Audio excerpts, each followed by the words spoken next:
दिव्यांश। महाराज जी, इस शरीर से पाप हो गया है। पति से द्वेष भावना के कारण मैंने पर पुरुष से संबंध बना लिए थे। अब मुझे बहुत जलन हो रही है। मैं पाप कर दिया महाराज जी, इस पाप का स्वीकार करती हूँ, बट अब यही तो आज के वातावरण में यही सब बातें फैल रही हैं। इसीलिए तो कहते हैं कहीं ना कहीं आप अध्यात्म से जुड़ी हैं, तभी आपके हृदय में जलन हो रही। नहीं, किसको जलन होती है? किसको जलन होती है? तो मनोरंजन माना जा रहा है आज के समाज में। पर अगर हो सके तो लौटो, अपने पति की तरफ भगवत भाव लाओ। चाहे जैसा पति हो, अंध बधिर क्रोधी अति दीना, ऐसे पति कर किए अपमाना, नारी पाव जमपुर दुख नाना। जो शास्त्र कहता है, अगर हमारा पति अंधा है, हमारा पति किसी अंग विहीन है, हमारा पति कमजोर है, तो भी हमें अपने पति का ही सेवन करना चाहिए, पर पुरुष का सेवन नहीं करना चाहिए। पति से द्वेष क्यों? अच्छा, आज की ऐसी स्थिति बनती जा रही है, अब पति दूसरी स्त्री से प्यार कर रहा है तो कहती लो फिर हम तुमको दिखाती हूँ, वो दूसरे पुरुष से प्यार कर रहे हैं। अब करे तो क्या करे? मतलब जब तक दोनों पक्ष नहीं संभलेंगे तब तक एक पक्ष को कैसे संभाला जा सकता है?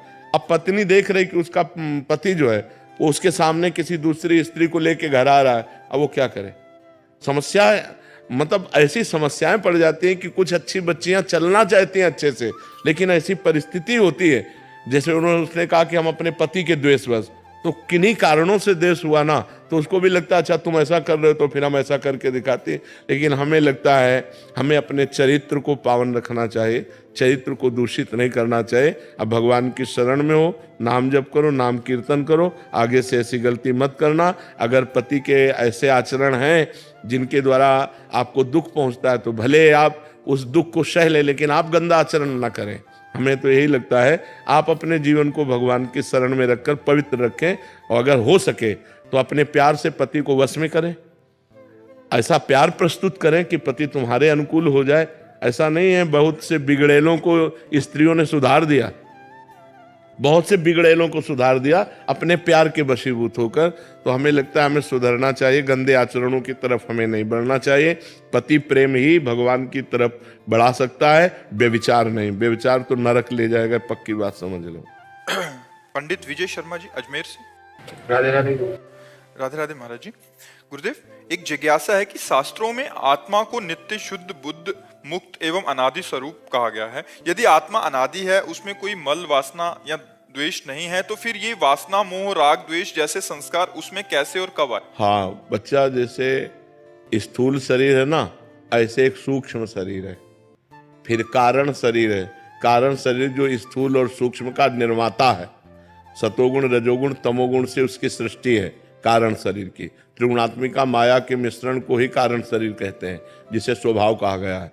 लेकिन जो सूक्ष्म शरीर है उसमें जो मन है, बुद्धि है, चित्त है, और चौथा जो अहंकार है, उस अहंकार में आत्मा भ्रमवश अपना मैंपन कर लिया, मेरापन कर लिया।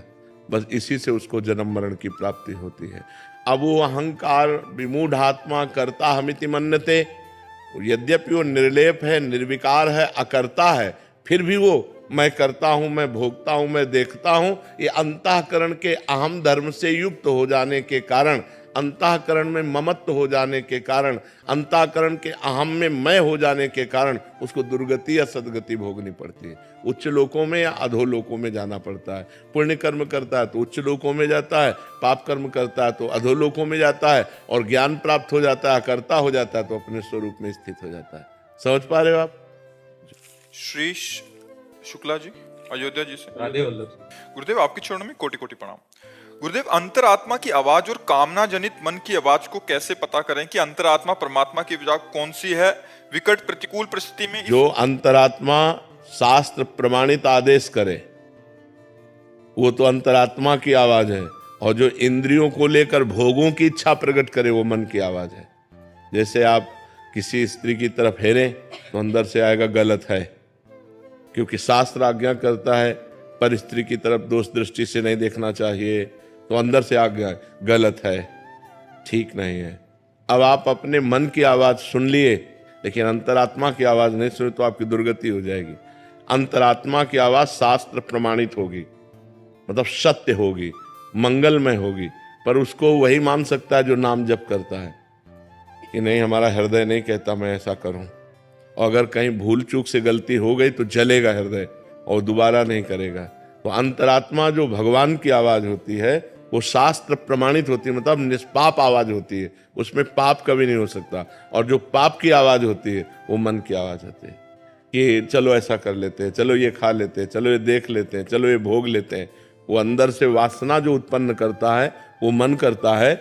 और जो निर्वासनिक आवाज होती है ये गलत है, वो परमात्मा की आवाज होती है। अंदर विराजमान परमात्मा सबके, वो उसकी आवाज होती है। तो जी जैसे विषम परिस्थिति में तुरंत पता नहीं चल पाता है, ऐसे प्रतिकूल परिस्थिति आई तो फिर तो प्रतिकूल परिस्थिति आई तो आप एकाग्र हो और परमात्मा से पूछो, उसी समय एकाग्र हो कि हे प्रभु मेरे अंदर प्रेरणा करो, मैं इस विपत्ति से कैसे निकलूं, या मुझे ऐसी सामर्थ्य दीजिए कि मैं इस विपत्ति को सह लूं।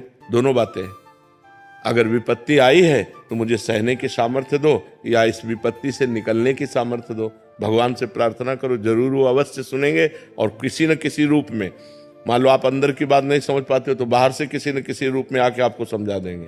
कोई शास्त्र की बात आ गई, कोई क्लिप संत के प्रवचन की निकल पड़ी, या अंदर से बात आ गई, या कोई व्यक्ति आके समझाने लगा, वो परमात्मा ही होगा जो आपको समझाएगा उस समय। विपत्ति के समय हमको एकाग्र होकर केवल भगवान का आश्रय लेना चाहिए। अगर भगवान का आश्रय लिया तो विपत्ति विपत्ति नहीं रह जाएगी। आदमी तभी आश्रय लेता जब कोई आश्रय नहीं रह जाता। ये सबसे बड़ी गलती है। विपत्ति आते ही भगवान का आश्रय नहीं लिया जाता, फोनों का आश्रय लिया जाता है। उनका फोन नंबर लगाओ, उस व्यक्ति से मिलो। जब सब जगह निराशा होती है तब आखिरी में भगवान, जैसे द्रौपदी जी, पहले 5 पतियों का भरोसा, फिर सभापतियों का भरोसा जो भीष्मादि द्रोणाचार्य आदि, फिर अपने बाहु का भरोसा, फिर अपने दांतों का भरोसा। जब देखा अब कुछ नहीं, तब श्री कृष्ण का भरोसा। और जहां श्री कृष्ण का भरोसा वहां विपत्ति नहीं रहती। वस्त्र रूप में भगवान वस्त्रावतार हो गया, खींचते खींचते दुशासन हार गया, पर यहाँ से वस्त्र नहीं हटा पाया। इसलिए विपत्ति आते ही सबसे पहले हमें भगवान का सुमिरन करना चाहिए, भगवान से प्रार्थना करनी चाहिए। कमल शर्मा जी, गुरुग्राम से। राधे राधे महाराज जी। महाराज जी, किसी भी बात को जानने का और मानने में क्या फर्क है श्री जी? जानने में बुद्धि प्रधान होता है, मानने में हृदय प्रधान होता है। जो बुद्धि प्रधान साधक होगा वो मानने पे नहीं होगा, वो तर्क की कसौटी पर कस करके फिर जान करके मानेगा, ये बुद्धि प्रधान। और जो भाव प्रधान है, हृदय प्रधान है, वो मान करके जान जाएगा अपने आप। हम किसी बात को जाने और उसे कैसे माने, जानते हैं? शास्त्र, तस्मात् शास्त्रम प्रमाणम ते। वो बात शास्त्र युक्त है कि नहीं, वो महापुरुषों द्वारा माननीय है कि नहीं। ऐसा नहीं कि हम अपने बुद्धि कसौटी में कस लिया और वो बात हाँ हो गई तो हम उसे करेंगे, नहीं। तस्मात् शास्त्रम प्रमाणम ते कार्य अकार्यो व्यवस्थितो। कार्य और अकार्य की व्यवस्था शास्त्र में की गई। शास्त्र और संत प्रमाणित बात है तो हम उसे मानते हैं, शास्त्र और संत प्रमाणित बात नहीं है तो हम जानने पर भी नहीं मानते हैं, क्योंकि हमारी बुद्धि अभी परमात्मा प्राप्त नहीं है, अभी अशुद्ध है, त्रिगुण माया के अंतर्गत है, सतोगुण रजोगुण तमोगुण के अंतर, त्रिगुणातीत नहीं। त्रिगुणातीत बुद्धि में न संशय होता है और न किसी और प्रमाण की जरूरत होती है, वो भगवत स्वरूप होती है। लेकिन जब तक त्रिगुण के अंतर्गत है तब तक हमें शास्त्र और संतों के वचनों का आश्रय लेना होगा कि हमारे अंदर जो बात आ रही है, जो हम बात जान रहे हैं, वो सही है कि नहीं। यहाँ तक कि बड़े बड़े सिद्धों को इस बात के लिए प्रमाणित करना पड़ा है कि हमारे अंदर जो बात आ रही है, जो हमने तप के द्वारा प्राप्त किया, ये वही बात है कि नहीं है। तो भगवान व्यास देव जी के पास श्री सुखदेव जी गए और कहा, भगवान जो मुझे बोध हुआ है वो सही हुआ है या अभी कुछ उसमें कचाई है? तो उन्होंने कहा, इस बात का प्रमाण तो विदेहराज जनक देंगे। आप जनक जी, सुखदेव जी के गुरु हैं जनक जी। तो श्री सुखदेव जी महाराज पहुंचे और जनक जी त्रिकालज्ञ महापुरुष थे, वो जान गए कि मुनि अपनी स्थिति को प्रमाणित करने के लिए आए हैं। तो दरवाजे पर जे तो रुकवा दिया। 7 दिन 7 रात्रि वही दरवाजे पे खड़े रखा और रोज पूछते थे। उनके चेहरे पर कोई शिकन, कोई भाव, बोले नहीं, जैसे आए थे वैसे खड़े। बोलो, किसी व्यक्ति को दरवाजे के ही खड़ा रखा जाए, कोई उत्तर न दिया जाए 7 दिन 7 रात, तो गुस्सा नहीं आ जाएगा? लेकिन वो बिल्कुल शांत रहे। 7 दिन के बाद उनको महल भेज दिया। वहां नई नई सब 16-18 वर्ष की सुकुमारी लड़कियां उनकी सेवा में लगा दी। अब जनक जी राजा है और ये महाराज तो परमहंस है, दिगंबर रहते थे, नंग धड़ंग, 16 वर्ष की अवस्था। 7 दिन 7 रात्रि उन 9 कुमारियों की सेवा में रहने पर भी बोले जैसे गेट के बाहर थे वैसे ही महल के अंदर है, उनमें कोई फर्क नहीं है। तब जनक जी आए और कहा, मुनि तुम्हें वो स्थिति प्राप्त है जिस स्थिति को ब्रह्मबोध कहते हैं। तो इसके लिए भी प्रमाणित करने के लिए गुरु की जरूरत पड़ी ना। तो हमारे अंदर कोई भी जानने में बात आती है तो शास्त्र संत सदगुरुदेव से प्रमाणित होनी चाहिए। विवेक जी मुरादाबाद से। राधे राधे राधे महाराज जी। महाराज जी, कर्म समर्पण में किन किन बातों का ध्यान रखना चाहिए? अनजाने में जो पाप हो जाते हैं, समझ नहीं आता समर्पित करें या नहीं। पाप नहीं तो लॉकर में कबाड़ जमा करोगे क्या? बैंक के लॉकर में कबाड़ थोड़ी जमा किया जाता है। सोना चांदी रुपया पैसा कीमती वस्तुएं जमा की जाती हैं। तो भगवान की बैंक में अगर कबाड़ जमा करोगे तो यही लौट के मिलेगा बहुत ज्यादा करके। तो जब पाप हो जाए तो हमें प्रायश्चित करना चाहिए। भगवान नाम कीर्तन करना है, गंगा स्नान करना है, या तीर्थों में भ्रमण करना है, या जैसे गजेंद्र मोक्ष का पाठ है, और भी भगवान नाम विष्णु शास्त्र नाम भगवान नाम है उनका गायन करो और शपथ पूर्वक कि ये जो गलती हो गई दोबारा हमसे नहीं होगी। पाप ऐसे नष्ट करो और जो पुण्य और अच्छे कार्य हैं वो भगवान को समर्पित कर दो। पाप कर्म नहीं होना चाहिए। बहुत अगर पाप कर्म जब समर्पित करोगे तो कई गुना बढ़कर उसका फल मिल जाएगा। तो इसलिए हमको नहीं, हमें पाप कर्म को नष्ट करना है। तो नाम संकीर्तनम यस्य सर्व पाप प्रणाशनम, भगवान के नाम का संकीर्तन समस्त पापों का नाश कर देता है। तो उस समय नाम संकीर्तन करो और ये नियम लो कि आज से जो गलती हुई वो हम दोबारा नहीं करेंगे। अब लो नशानी अब ना नशे हो, अब तक हुआ अब आगे नहीं करेंगे। समझ पा रहे हैं आप? कर्म समर्पण करते हैं, हमारी जो गलतियां हो जाती हैं मानसिक मुझे जैसी भी हो, तो गुरुदेव के चरणों में क्षमा करके समर्पण कर सकते हो। नहीं, मानसिक तो गलती का कोई प्रभाव नहीं पड़ेगा। कलिकर एक पुनीत प्रतापा, मानस पुण्य होई और नहीं पापा। मानसिक पाप हो जाता है तो कलयुग में उसे दंड नहीं मिलता है, लेकिन क्रिया ना होने पावे। और जो शारीरिक पाप है तो तुम्हें उपाय बताया ना, हाँ, स्तोत्रों का गान करके, नाम कीर्तन करके, व्रत उपवास करके, गंगा स्नान करके अपने पाप को नष्ट कर दे, उसे भगवान को समर्पित न करे। मुन्ना शंकर पांडे जी। राजश्री। राधे राधे महाराज जी। महाराज जी, हमारे प्रिया प्रीतम तो कन कन में विद्यमान है, मगर फिर भी ब्रज संग ब्रजवासियों पर तो उनकी विशेष कृपा। अगर हम 3-4 दिन के लिए अगर वृंदावन धाम वास आते हैं तो अपनी प्रेम लक्षणा भक्ति को और प्रगाढ़ करने से ब्रजवासियों की मधुकरी मांग सकते हैं महाराज जी? विरक्तों के लिए ठीक है ये।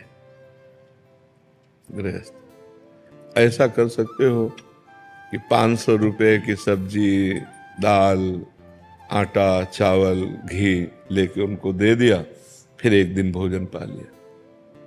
100, 200, 500 की सामग्री ला के दे दी, फिर भोजन मांग कि आज हमको भोजन दे। वो ठीक। नहीं तो विरक्त बाबाजियों के लिए मांगने का विधान है, गृहस्थ को मांगने का विधान नहीं है। अपनी कमाई का खाओ। अगर 100 रुपये का भोजन लिया तो 200-300 रुपये का हम सामग्री दे दी, ऐसे तो ठीक रहेगा। ऐसा शास्त्र जैसा शास्त्र माधुकरी वृत्ति, भिक्षा मांग, भीख मांग के खाना, ये संतों के लिए है, गृहस्थ के लिए नहीं। गृहस्थ को देना चाहिए। आप गृहस्थी में रहते हैं तो धाम आए, 4 ब्रजवासियों के घर 1-1 किलो आटा दे दिया ऐसा, और फिर 4 रोटी ले ली तो चलेगा, लेकिन ऐसे नहीं। समझ पा रहे ना? ऐसे नहीं। डॉक्टर मनीष शर्मा जी। महाराज जी, आप कह रहे हैं कि आप एक प्लास्टिक सर्जन हैं। महाराज जी, एक्सीडेंट और गंभीर रूप से जले हुए मरीज जिनका बचना असंभव सा हो जाता है, उनके उद्धार के लिए महाराज जी मैं क्या प्रयास कर सकता हूँ? नाम जप करते हुए, और उनको नाम जप दे दिया कि औषधियों से तो आपका हम रक्षा नहीं कर पाए आपकी, लेकिन भगवान नाम 100, 200, 500 जो जपे वो दे दिए जाओ, ये तुम्हारा उसका पक्का मंगल होगा, पक्का मंगल होगा। भगवान का एक नाम भी अगर किसी को दे दिया जाए तो भारी पड़ जाता है। एक नाम भी रजिस्टर में, मान लो उसने तो जपा नहीं लेकिन हमने ट्रांसफर कर दिया, जैसे हम पैसे ट्रांसफर कर सकते हैं किसी को भी, अगर हमारे सरकारी बैंक में पैसे हैं तो हम किसी को भी ट्रांसफर कर सकते हैं। ऐसे पुण्य है, नाम जप है, भगवत आराधना है, अनुष्ठान है, हम किसी को भी ट्रांसफर कर सकते हैं। तो जैसे किसी जीव को देखा तो जितनी देर आपके समीप है, राधा राधा राधा राधा राधा, और हे भगवान मैं इतना राधा नाम जो जपा 5 मिनट 10 मिनट इस जीव को देता हूँ, तो वो पलट कर आपका मंगल करेगा आके। इसका भी तो कर्म, ये कर्म हुआ ना। जैसे आप कोई कहे कि यार इतनी मुश्किल से तो भगवान का नाम जपा जाता है, और 100 नाम मान लो जपा, तुम अपने लिए ना रखकर दूसरे को दे दिया, तो जो 100 नाम आपको लाभ देते वो तो 100 नाम भर ही लाभ देंगे, लेकिन संख्या 100 की जब नाम की आपको दूसरे को दान कर दी तो 1000 गुना बढ़कर वो पलट कर आपका मंगल करेगा। आकर के जरूर करना चाहिए। नाम जप ही भगवान का ऐसा है जो जीव का परम मंगल कर सकता है। माता जी ने कहा था मैं इसलिए भगवान का नाम लेके ऑपरेशन करने। हाँ बिल्कुल बिल्कुल बिल्कुल बिल्कुल। गिरजा शाह जी, राधे राधे महाराज जी। महाराज जी, मेरा प्रश्न है कि जब लोग कामयाब होते हैं तो ईश्वर को धन्यवाद देते हैं, पर जब लोग नाकाम हो जाते हैं तो ईश्वर को दोष देते हैं, तो महाराज जी इसमें क्या ईश्वर जी का दोष? नहीं, न कामयाबी में और ना नाकामयाबी में, दोनों में ईश्वर की प्रधानता नहीं, कर्म की प्रधानता है। कर्म प्रधान विश्व रचि राखा, जो जस करे ताश फल चाखा।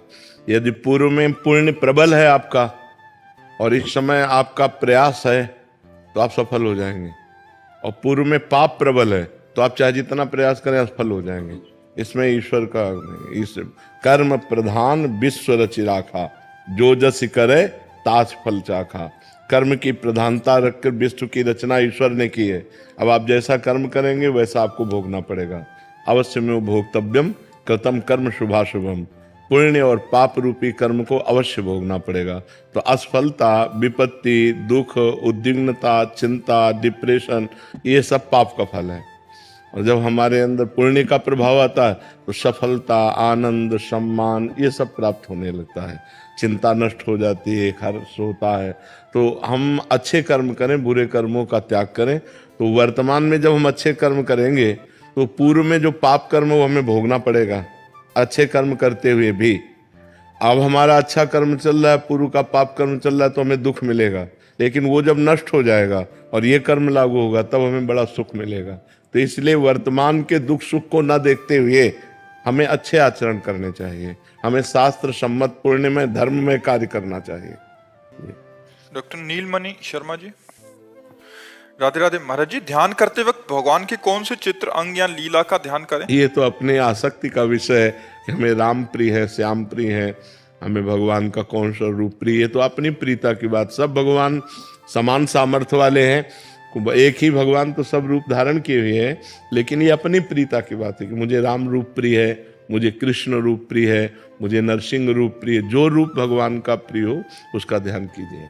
महाराज जी, मुझे जब भी आपके दर्शन वृंदावन धाम में आना हो तो मैं चोरी या झूठ बोल के माइके का बहाना लगाकर आती हूँ, तो क्या महाराज जी मेरा अपराध तो नहीं बनता? नहीं, इसमें अपराध तो नहीं, पर मुझे लगता है कोई घटना दुर्घटना हो जाए कभी मान लो, तो आपको सूचना किसी एक को तो दे देनी चाहिए कि आप छुपा कर रखना। पता होता है, हाँ बस ठीक है, फिर कोई बात नहीं। संपूर्ण घर को ना पता हो, अपने पति को पता हो तो काम चल जाएगा, या किसी एक को पता होना चाहिए कि उसको पता है कि आप वृंदावन गई हो, इतना पता होना चाहिए। ऐसे बिल्कुल पूरे घर को झूठा बता करके फिर ऐसा नहीं, उचित नहीं है। हाँ, पूरे घर को नहीं पता है, लेकिन एक परिवार को, अपने कम से कम जो हमारे पति हैं उनको पता होना चाहिए, उनकी अनुमति होनी चाहिए, नहीं तो फिर प्रेम संबंध में बाधा पड़ जाएगी ना। उनकी अनुमति से होता हाँ बिल्कुल बिल्कुल, तो ठीक है, फिर कोई पाप नहीं। महाराज जी, इन्होंने अभी कुछ नियम लिए थे ब्रह्मचर्य रहने के लिए, पर महाराज जी वो कह रहे हैं कि जब तक भजन नहीं करोगे तब तक नियम में थोड़ी कसम थोड़ी चलेगी कि आज हम गंगा कसम खाएं, यमुना कसम खाएं और ब्रह्मचर्य से रह ले। नहीं, देखोगे गंदी रीलें मोबाइल में, गंदा संग करोगे, गंदा भोजन पाओगे तो कसम निर्वाह नहीं कर पाओगे। पवित्र भोजन, ब्रह्मचर्य एक भारी तपस्या है। वीर को रोकना कोई साधारण बात थोड़ी है। जब आप वीर को रोक लेंगे तो महावीर बन जाएंगे। महान बुद्धि, जितनी बुद्धि प्रवीण होती, बुद्धिमताम वरिष्ठम हनुमान जी को कहा गया, वैसे ही बुद्धि परम पवित्र तेजोमय हो जाती है जब वीर शक्ति को एकत्रित किया जाता है। शरीर भले ऐसे हो, वो संकल्प करे तो धरती फट जाए। बहुत ब्रह्मचर्य में बहुत बड़ी सामर्थ्य, बहुत बड़ी सामर्थ्य है। आज लोग ब्रह्मचर्य निकालने में उतारे हुए हैं, ब्रह्मचर्य रोकने के विषय को जानते ही नहीं कि ब्रह्मचर्य अच्छा, अब उसका अभ्यास बन गया। जैसे आपने हस्तमैथुन का अभ्यास बना लिया तो आप सोते सोते हस्तमैथुन कर लेंगे, आपको बाद में पता चलेगा जब क्रिया हो जाएगी। अभ्यास योग युक्तेन, अभ्यास, गलत अभ्यास किया और ऐसे जैसे भजन का अभ्यास करो तो सोते सोते भगवान का नाम जप होने लगता है।